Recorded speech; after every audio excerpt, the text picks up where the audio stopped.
Oke sobat, pada kali ini gue akan review sedikit project yang baru gue tadi buat. Uh, Tadi itu gue buat project browser, jadinya gue ini memakai atau menerapkan sistem yang gue kemarin buat, yaitu sistem save settings. Ya mungkin kalau misalkan kalian nonton itu gue uploadnya itu secara berdampingan, jadinya video gue sebelumnya gitu maksudnya ya, kalau misalkan sekarang gue ngomong nih. Tapi kalau sebenarnya itu kemarin gue baru buat videonya, jadinya gue uploadnya secara bersamaan 3 video, mungkin 3 kalau nggak lebih. Pada hari itu juga, pada hari ini juga gue upload 3 atau 4 dah. Ya agak balik lagi ke topik. Di sini gue membuat browser yang entah namanya apa, gue belum kasih nama.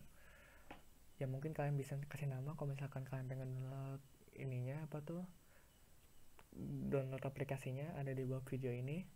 Dan lagi ini gue pakai sedikit optically di gambarnya, jadinya gambarnya formatnya itu .png. Dan di sini tuh ya seperti ini aja. Ini scriptnya,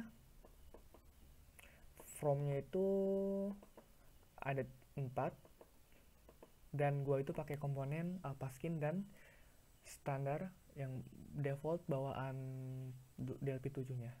Oke, kita langsung run aja. Tadi itu sedikit informasi aja.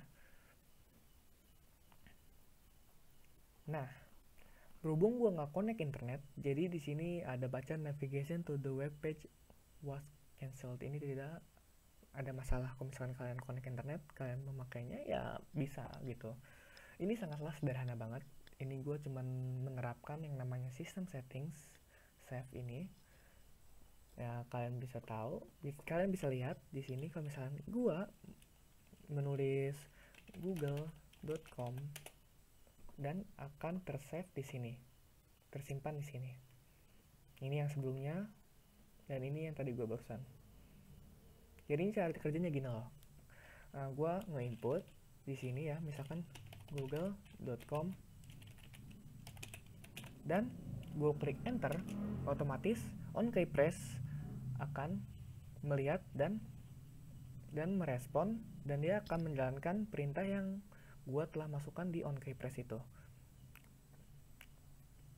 If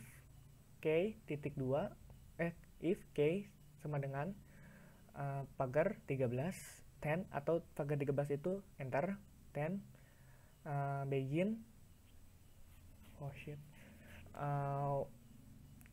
begin web browser 1 dot navigate kurung buka kutip di atas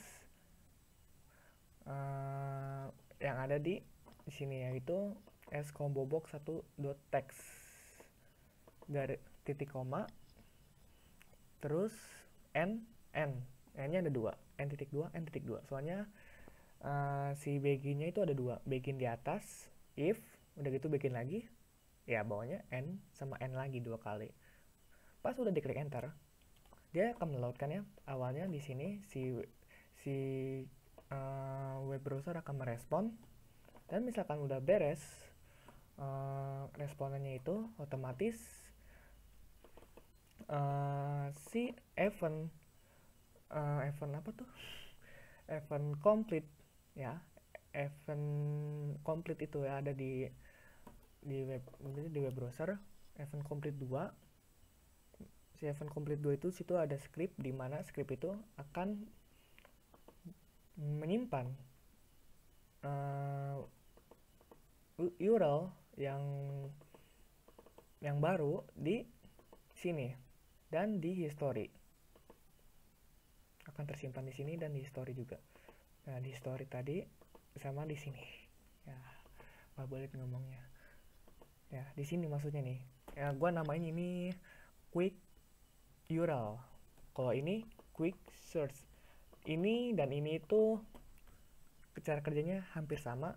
Bedanya di sini tuh kita klik FB, ya ketik FB, input FB, klik enter, otomatis dia akan menyimpan FB-nya saja, tidak URL-nya. Jadinya si quick search ini akan menyimpan apa yang kita telah input di sini. Jika kita klik enter, kalau misalkan nggak klik enter, otomatis tidak akan tersave sama sekali. Dan di option ini kita akan menemukan clear data, set homepage, dan exit. Kita klik set homepage dulu. Di homepage ini kita bisa merubah homepage-nya. Kan default RPDS 12 emang default RPDS 12. Udah gitu kita bisa rubah menjadi apa aja. Homepage itu yang pertama kita menjalankan si browser. Nah, si browser itu akan mengalihkan atau membuka website homepage ini. Jadi kita akan mengunjungi si homepage-nya. Pertama kita buka aplikasinya.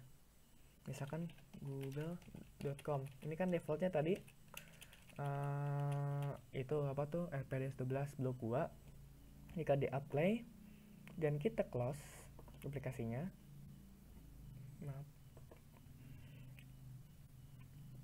kita jalankan lagi, otomatis di sini jadi google.com, ya kan? Nah, di sini ini tombol navigasi back dan navigasi forward atau sebelumnya, atau sesudah. Misalkan kita di sini kita klik back, udah gitu kita klik ini lagi. Nah, seperti itu. Nah, ini juga sama sih, emang kayak gitu ya. Udah gitu storing itu, nah ini storing tadi kita bisa menghapusnya, otomatis hilang. Cara kerja itu kita clear history, dia akan memanggil event klik sender. Di klik sender itu dia ada perintah di situ. Perintahnya itu listbox 1.items.clear titik koma enter lagi. Selanjutnya baris selanjutnya di situ ada listbox 1.items.save to file kurung buka kutip atas, kutip 1 ya di atas, ada directory data slash garis miring ya, kalau nggak tahu slash. Udah gitu di situ ada data yang bernama history.dll. Nah, si history itu tersimpan di situ, di history.dll. Kalau bisa lihat ini dia ininya, data-datanya ada di sini. Data. Nah, ini dia history, homepage, search, dan URL. Dia tersave semua di sini ya. Nah, sedangkan history tadi yang ini history 0 kan tuh kan udah terhapus. Kalau misalkan kita mengklik enter di sini, nah otomatis kan ada di sini, dan otomatis juga si datanya bertambah menjadi 20 byte kan. Nah, seperti itu.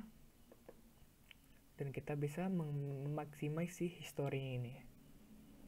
Minimize, hidden, atau minimize, dia akan di sini menghide-nya dan bisa dimaximize lagi, diminimize, dan kita bisa nge-resize si historinya ini. Dan kita bisa close juga pastinya. Udah gitu kita ke fitur selanjutnya itu clear data. Di clear data ini ada history, clear history, quick URL, clear quick search, dan quick homepage-nya di default jadi RPDS 12 lagi. Dan ini dia dimana bug yang akan terjadi ketika kita checklist semua checklist ini. Kita klik clear, otomatis tadi ada suara teng, itu bertanda si from 4-nya itu kita tadi klik clear data, otomatis si event yang ada di clear data C1 ya, nama ininya C1 akan memanggil event klik sender. Di klik sender itu sendiri ada script from 4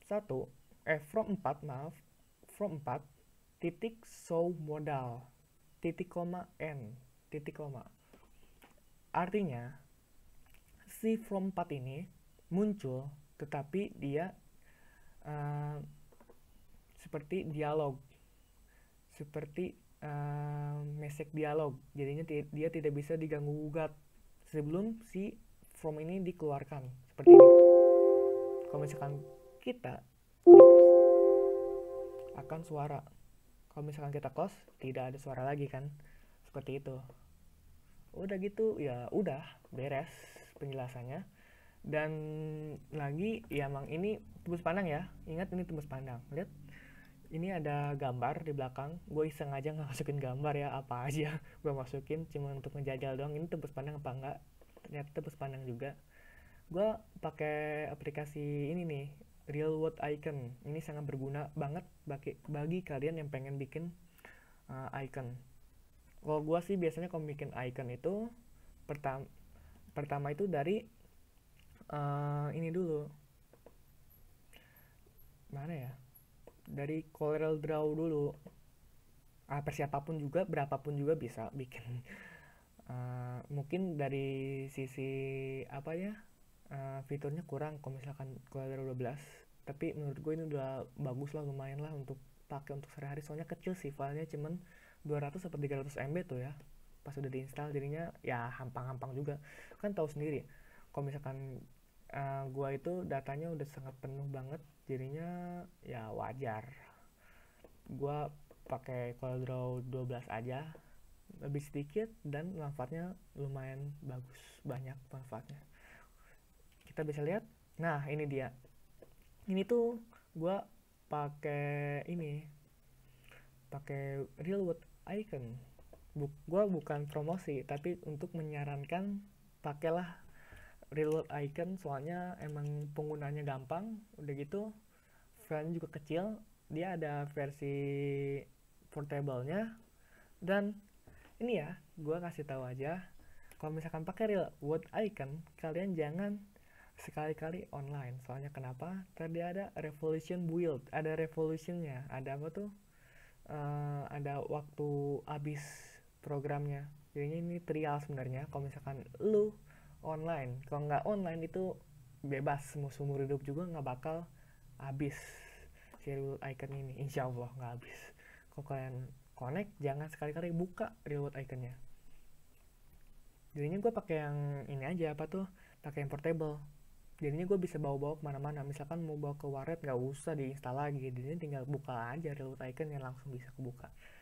Nah seperti itu. Kalau misalkan pengen ngedit ya pakai yang normal-normal aja, pakai Paint gitu, biar nggak nginstal lagi, nggak ribet gitu. Pakai Paint juga bisa. Kita save, udah gitu kita masukkan ke Real World Icon ini. Nah ini tuh yang si Revolution build-nya ini. Nah di sini tuh ada create. Nah sini ada new Unicron 3D object, new icon, dan image, ya kan? Ketiga ini sangat bermanfaat. Kita bisa bikin gambar sesuka kita, sesuka hati kita, gambar. Dan ini hasil gambarnya transparan dan ada sedikit pantulan cahaya ya, optikalinya ada dan pantulan cahayanya juga ada. Jadinya kayak kaca, kayak Windows 7 ya, kayak taskbar Windows 7 ya, kayak aero bisa, kayak aero, tema aero. Nah new icon itu kita buat icon sendiri. Icon from image itu kita buat icon dari image yang udah ada, yang kayak gua tadi tuh, dari CorelDRAW ke icon, gue pakainya ini, icon from image. Ini nih gimana ya, ADL browser. Kalau kalian pengen tahu, ini gue buatnya di waktu yang ini tuh, gue buatnya di ini apa tuh, di CorelDRAW 8 ini mah ya. Ini CorelDRAW 7, maaf, CorelDRAW 7. Sebenarnya yang 12 juga bisa kayak gini, gampang banget ya. Udah gitu gue jadikan ikonnya di Real World Icon ini, sangat berguna banget. Ntar gue bikin caranya deh di video gue selanjutnya ya. Udah gitu insya Allah gue buat. Dan ada browser ini gue pakai Paint doang, dan gue buat di ikonnya di sini, Real World Icon. Mantep banget coy. gampang, mudah banget caranya, mungkin orang awam juga bisa. Misalkan kita pengen cari ikonnya, misalkan gua akan menjadikan ini jadi icon. Di sini ada pilihan. Nanti aja lah, udah terlalu panjang videonya. Nanti aja di video gue selanjutnya ya. Terima kasih telah menonton video gue. Silahkan share jika perlu. Soalnya ini sangat membantu sekali untuk kalian semua yang pingin buat program tapi nggak tahu cara buatnya. Bisa menonton video gue. Serial-serial video gue itu tentang programming. Ada tentang programming, ada tentang flashing, ada tentang review dan lain sebagainya.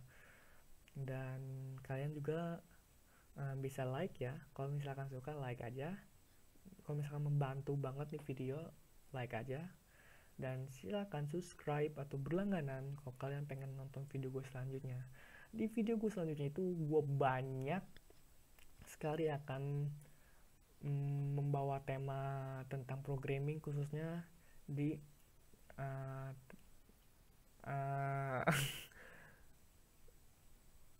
di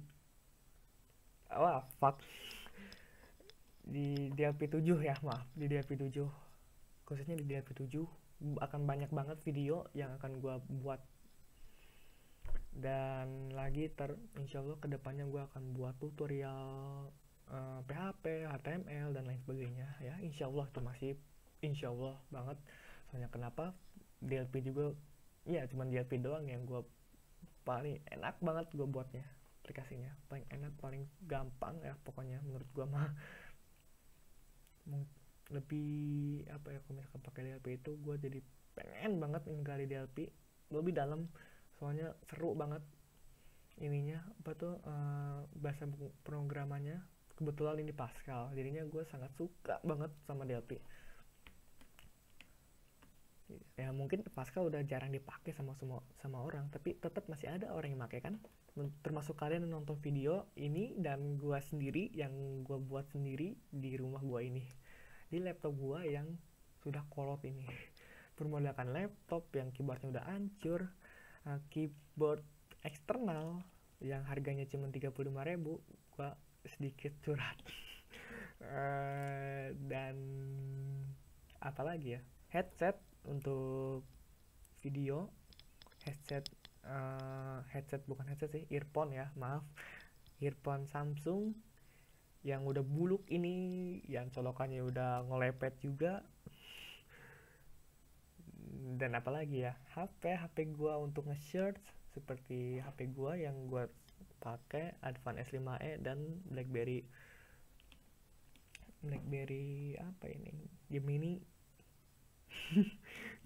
yang si 8G. Oke, sampai jumpa lagi ya di video gue selanjutnya. Maaf banget terlalu panjang videonya. Terima kasih.